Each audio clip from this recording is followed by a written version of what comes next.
பாரம் சுமந்தோரை வருந்தி அன்பாய் அழைத்திடுவோம்.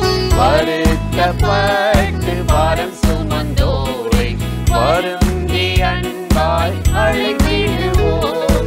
உரித்த இயேசு பாவபாரத்தை நமது நுகத்தை நமது துன்பத்தை சுமந்து தீர்த்தாரே. தாசரே தரணியை அன்பாய் இயேசுவுக்கு சொந்தமாக்குவோம்.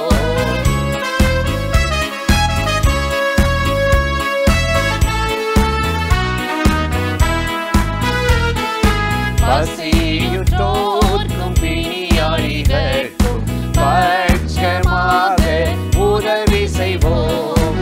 பசியுற்றோர்க்கும் பிணியாளிகட்கும் பட்சமாக உதவி செய்வோம்.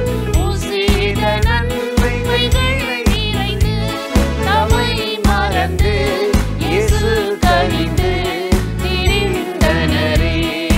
தாசரே தரணியை அன்பாய் இயேசுவுக்கு சொந்தமாக்குவோம்.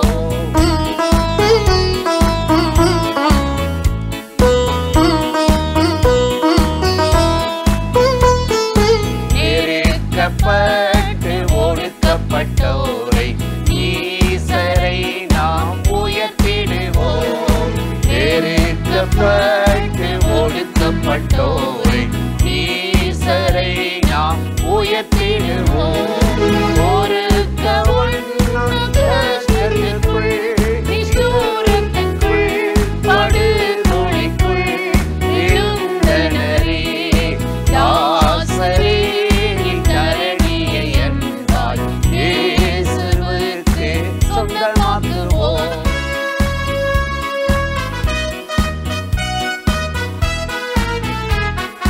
மார்க்கம் தப்பி நடப்போரை சத்திய வழிக்குள் வந்திட சேர்த்திடுவோம்.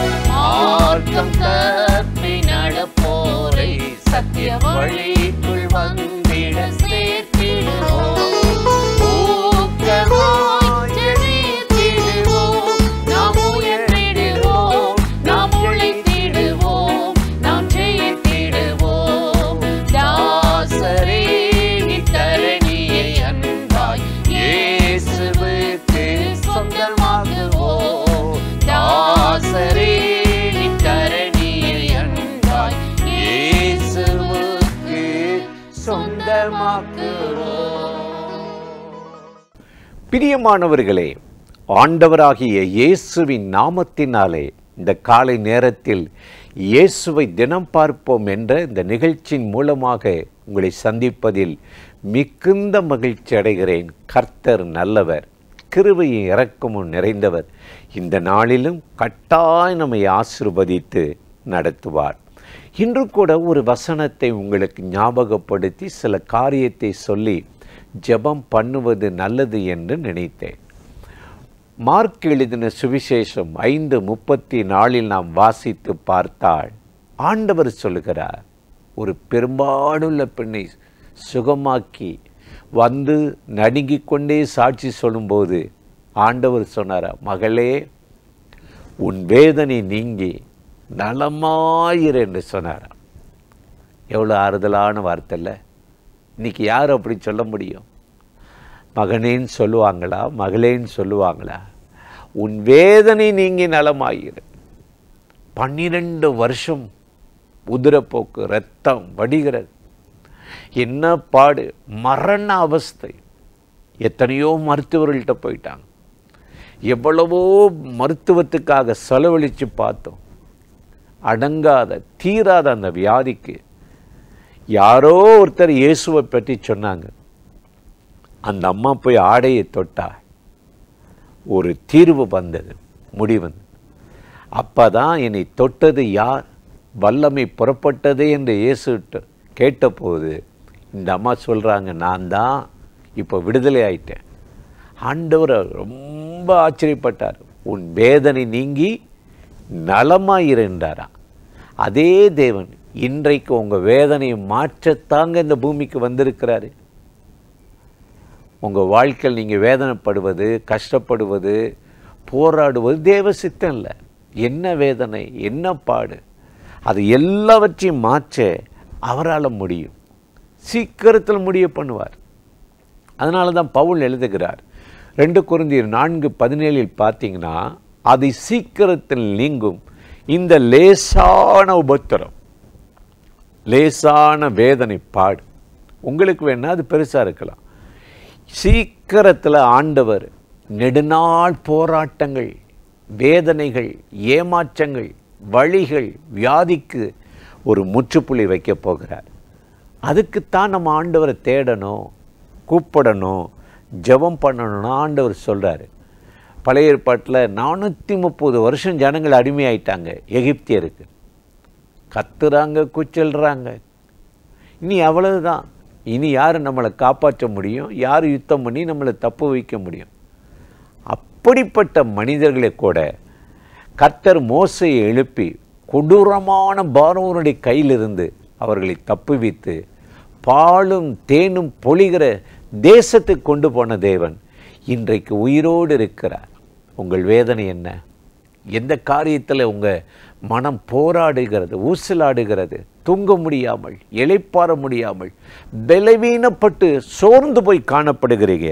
அந்த காரியத்தில் ஆண்டவராகிய தேவன் உங்களுக்கு ஒரு நன்மை செய்வார். நீங்கள் வேதனைப்பட ஆண்டவர் உங்களை அழைக்கலை. துன்மார்க்கன் கடவுளை நம்பாமல் தேடாதவனுக்குத்தான் பாடு உபத்திரம். ஆனால் கர்த்தருடைய பிள்ளைகளுக்கு என்னவா?